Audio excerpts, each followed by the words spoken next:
Some of us are actually blessed to manage our budget to the point where we're not overspending the budget. We have our fun money in the budget and we have our bills in the budget. And when I mean our fun money, our lifestyle money, okay? So we put our lifestyle money in first, and we don't want to cut our families back. And here's what I mean by that. We want to live a lifestyle where we don't have to eat beans and rice every day, cut up our credit cards. We want to live a lifestyle where we can go places and we don't have to stay home every day. We want to live a lifestyle where we don't have to drive a 30-year-old car. We want to live a lifestyle where we don't have to sell pizzas at night just to make ends meet. Okay? We want to live a lifestyle that says, this is the money we make. We want to enjoy it, but we still want to get out of debt a lot faster and a lot cheaper. How do we do that? How do we do that? By plugging in the money that we want to spend, pay the bills, and then stop and see how much money is left over.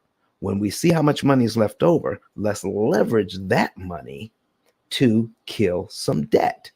So by putting that money in savings, the money that's left over after we paid everything, and let me kind of outline what I'm talking about. We want to put our lifestyle money in first.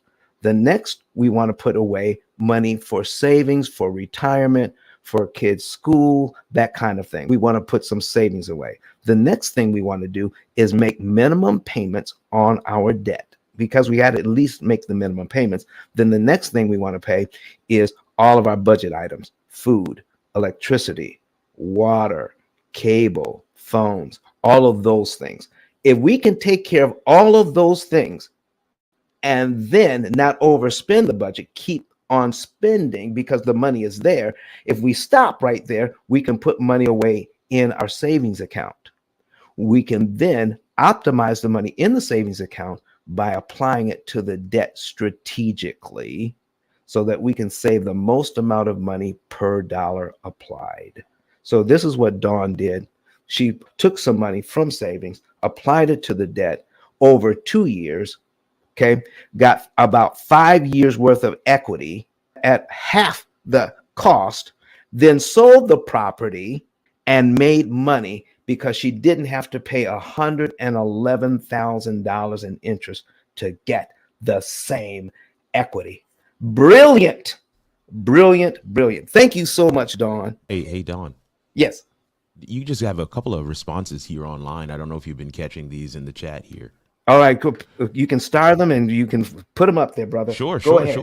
So Venture was just asking earlier, what was the down payment on that? What was the down payment in that example? Or was there one? I don't know. Yeah, I don't know if there was a down payment on that one, but I can tell you this. Mm-hmm. When you enter into any contract to purchase a house, okay, there are times when you can get 100% loan, but there are times when you have to put a minimum amount down just to get into the loan. Mm-hmm. When it comes to the P.I.L.L method, and there is a minimum amount required to pay down the loan, don't put any more down if you can help it. Don't put anything else down than the required amount to get into the loan. Mm-hmm. All right? Right. Once you do that, because let's say that Dawn put the required amount down to get into this loan of $660,000. So she put the required amount down, and now this is the amount that they borrowed. Right. But what if she had an additional $60,000 she could have put as a down payment? Oh, okay. If she could have put, then the loan would have been for $600,000 at 4%. And this is what we're saying don't do. Because here's what I'm saying. If she decided to get the $660,000 loan instead of the $600,000 loan and avoided putting the $60,000 down, that $60,000 is still in her bank. What if she chose, if this was going to be her course of action, I don't want to put it as a down payment. Now that $60,000 can be used as a prepayment. Let's see what would happen if that's done. Let's take a look at cumulative principal. Mm-hmm. and see what $60,000 in prepayment would do as opposed to down payment. So to get down to 660,000, oh, okay, that knocks off 2 years, 3 years, 4 years, 5 years, almost 5 years worth of debt is knocked out immediately. So if she got the $600,000 loan, she would be starting at payment number one.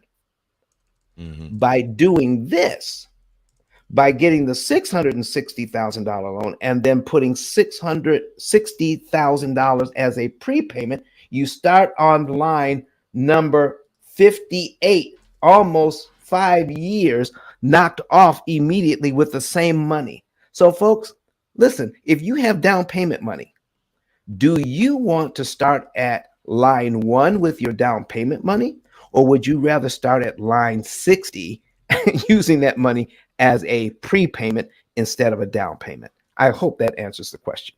But Don has some valuable information that can contribute to the quality of a person's life, and it only costs you a few dollars. It's his book.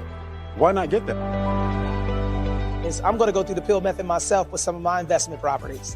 So I'm going to link up with Don, and then I'm going to sit down with him, show him my investment portfolio, and see how I can eliminate interest.